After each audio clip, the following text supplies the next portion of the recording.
राधे राधे दोस्तों। आज मैं एकादशी के बारे में बात कर रही हूँ।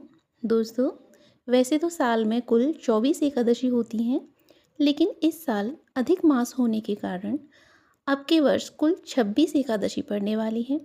इनमें से एक मोहिनी एकादशी होती है, जो वैशाख मास की शुक्ल पक्ष की तृतीया को पड़ती है।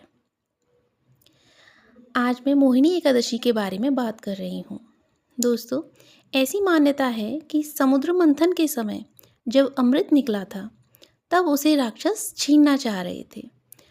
तब सभी राक्षसों से अमृत बचाकर देवताओं को देने के लिए भगवान श्री विष्णु जी ने मोहिनी अवतार धारण किया था और धर्म की रक्षा की थी। इस कहानी को तो आप सभी जानते होंगे। बस तभी से मोहिनी एकादशी के दिन भगवान विष्णु की विधिवत पूजा की जाने लगी और इस दिन व्रत किया जाता है। दोस्तों, इस दिन व्रत करना अत्यंत ही शुभ होता है, जिसका फल कई गुना प्राप्त होता है। इस दिन भगवान का जाप और सुमिरन करते रहना चाहिए। अगर हमें ज़्यादा अधिक जप तप नहीं आता है, तो हम कम से कम इस छोटे से मंत्र का जाप कर सकते हैं, जो इस तरह से है: ओम नमो भगवते वासुदेवाय।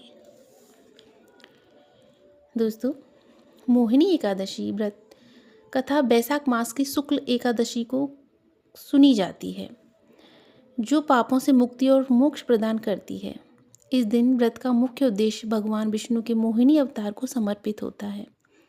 इस दिन व्रत और विधिवत पूजा से साधक को वैकुंठ धाम की प्राप्ति होती है। तो आइए दोस्तों, आज हम मोहिनी एकादशी की कहानी सुनते हैं।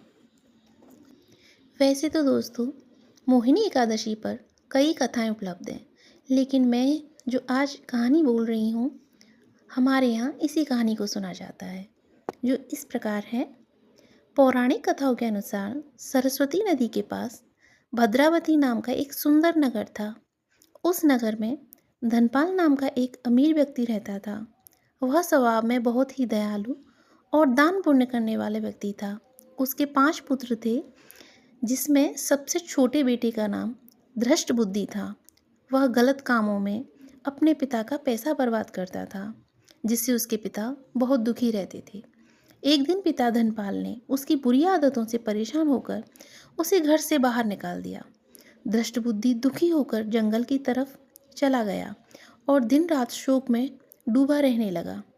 भटकते भटकते एक दिन वह महर्षि कौंडिल्य के आश्रम पर जा पहुंचा। उस समय महर्षि गंगा में स्नान करके आए थे। धृष्ट बुद्धि शोक के भार से पीड़ित होकर कौंडिन्य ऋषि के पास गया और रोते रोते बिलखते हुए हाथ जोड़कर बोला, हे ऋषि, मुझ पर दया करके कोई ऐसा उपाय बताएं जिसके अच्छे प्रभाव से मैं अपने दुखों से मुक्त हो जाऊं। तब महर्षि कौंडिन्य ने मोहिनी नाम से सबसे फलदायी एकादशी व्रत के बारे में उसे बताया और कहा कि इस व्रत को करने से व्यक्ति के जन्मों जन्मों के पाप नष्ट हो जाते हैं।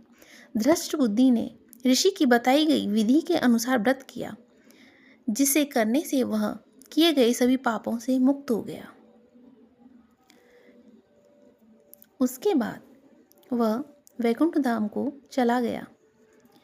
उसके द्वारा किए गए सभी पाप नष्ट हो गए। श्री विष्णु धाम को चला जाने के बाद माना जाता है कि मोहिनी एकादशी का व्रत करने से व्यक्ति बड़े बड़े पापों से मुक्त हो जाता है, अर्थात मुक्ति पा लेता है। जय श्री हरि।